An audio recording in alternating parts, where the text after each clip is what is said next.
Can't dive into Brookhaven RP cause Roblox won't open? Hey guys, today I'll show you how to fix the Roblox not launching on your computer. So without any more delays, let's dive right in. Solution 1. First, turn on compatibility options for Roblox.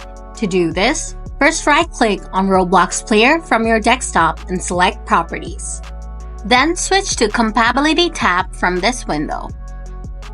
Now, click the Run this program in compatibility mode for apps.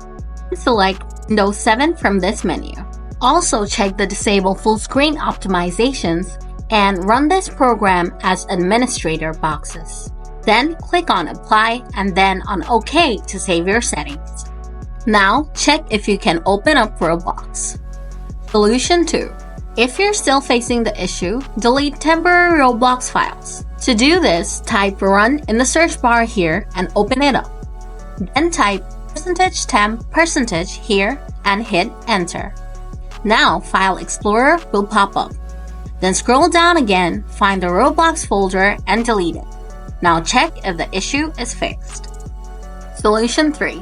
Lastly, if you still can't open up Roblox, uninstall Roblox and reinstall it from the Microsoft Store.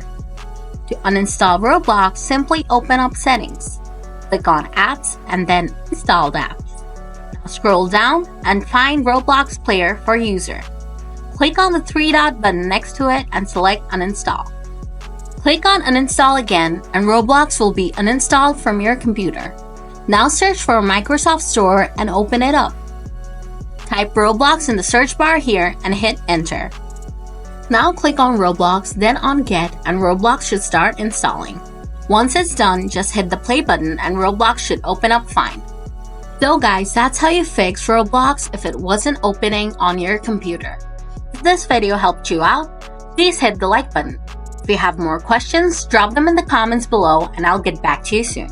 Thanks for watching!